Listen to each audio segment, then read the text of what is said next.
பரிசுத்த பிதாவே, ஆசீர்வதிக்கப்பட்ட காலை இறைவார்த்தைக்கு நன்றி. வார்த்தையை மைமைப்படுத்தி அடியான மறைத்து நீர் பேசும். கேட்கிற உள்ளங்கள் திறக்கப்படட்டும், கண்கள் திறக்கப்படட்டும். இயேசு கிறிஸ்துவின் ஜெபிக்கிறோம் நல்ல பிதாவே, ஆமென். அல்லேலூயா, அல்லேலூயா, அல்லேலூயா. இந்த நாடியிலே கர்த்தர் உங்களுக்காக இறங்கி காரியத்தை நடத்துவார். உங்களுக்காக காரியங்களை நடப்பிக்கிற தேவனாய் உங்கள் வாழ்க்கையில் செயல்படுவார். ஆதியாகமம் 39:2-3. கர்த்தர் யோசேப்போடு இருந்தார், அவன் காரிய சித்தி உள்ளவனானான். அவன் எகிப்தியனாகிய தன் எஜமானுடைய வீட்டிலே இருந்தான். கர்த்தர் அவனோடு இருக்கிறார் என்றும் அவன் செய்கிற யாவையும் கர்த்தர் வாய்க்க பண்ணுகிறார் என்றும் அவன் எஜமான் கண்டு. ஆமென். அடிமையாய் விலைக்கு வாங்கிட்டு போன யோசேப்பினுடைய எஜமான் யோசேப்பை அடிமையாக தான் வாங்கிட்டு போனான். அரண்மனையில் தான் இருந்தான். அவன் அரண்மனையில் அடிமையாக வேலைக்காரனாக தான் இருந்தான். ஆனால் அந்த எஜமான் அவன்கிட்ட என்ன பார்க்குறான் அப்படின்னா, யோசேப்போடு கர்த்தர் இருக்கிறாரு அப்படின்னு பார்க்குறான். அவன் அடிமையாக இருந்தாலும், அரண்மனையில் வேலைக்காரனாக இருந்தாலும், அவனோடு கர்த்தர் இருக்கிறாரு. அவன் செய்கிறதெல்லாம் வாய்க்க பண்ணுகிறார்.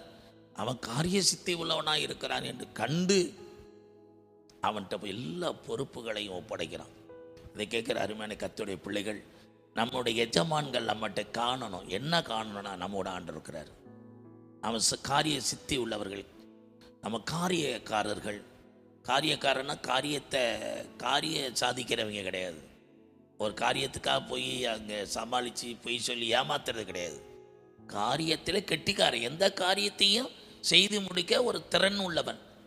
அப்படிப்பட்ட ஒரு ஸ்டேஜ் யோசேப்பு வாழ்க்கை. காரணம், கர்த்தரோடு அவன் இருக்கிறதுனால, வாழ்க்கை கர்த்தரோடு இருக்கிறதுனால, கர்த்தருக்குள்ளே வாழுகிறதுனால அவன் அந்த இடத்துல அரண்மனைக்குள்ள இருந்தாலும் தூய்மையா பரிசுத்தமா, தகப்பு வீட்டிலையும் கர்த்தரோடு இருந்தான், எகிப்துலேயும் கர்த்தரோடு இருக்கிறான். அதை விட சிறையிருப்புக்குள்ளே போகும்போது கர்த்தரோடு தான் இருக்கிறான். அதை விட சிம்மாசனத்திலையும் கர்த்தரோடு தான் இருந்தான். அதனால தான் அவனுடைய காரியம் எல்லாம் ஜெயமா, ஆளுகையா, பலருக்கு ஆசீர்வாதமாக இருந்தது. நீங்கள் எந்த நிலைமையில் இருக்கிறீங்கிறது முக்கியம் இல்லை, நீங்கள் யாரோட இருக்கிறீங்கன்னு தான் முக்கியம். நீங்கள் எந்த நிலைமையில் இருந்தாலும் கர்த்தரோடு இருந்துட்டீங்கன்னா, நீங்கள் எங்கே இருந்தாலும், சிறையிருப்பில் யோசேப்பு இருந்தாலும் அங்கேயும் அவனுக்கு தலைவன் தான். அரண்மனைக்குள்ள இருந்தாலும் தலைவன் தான். அதே எகிப்து தேசத்தில் முழு தேசத்துக்கும், குடும்பத்துக்கும், தேசத்துக்கும், சகல பேருக்கும் அவனை தலைவனாக, ஜீவரட்சை செய்கிறவனாக உயர்த்த காரணம், கர்த்தரோடு ஒரு மனிதன் இருந்தானா அவனுக்கு கிடைக்கிற ஒரு பெரிய ஸ்லாக்கியம் என்ன, அவனுக்கு கிடைக்கிற ஒரு பெரிய பாக்கியமான உயர்வு என்னன்னா, யோசேப்பு நமக்கு எல்லாருக்கும் ஆண்டவர் முன்மாதிரியாக வச்சிருக்கிறார். இதை கேட்கிற அன்பான தேவனுடைய பிள்ளைகளை, இங்கே கர்த்தரோடு இருங்க, அவர் உங்களோடு இருப்பார்.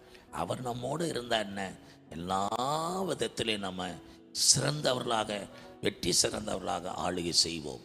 இயேசு கிறிஸ்துவின் ஜெபிக்கிறோம் நல்ல பிதாவே, ஆமென்.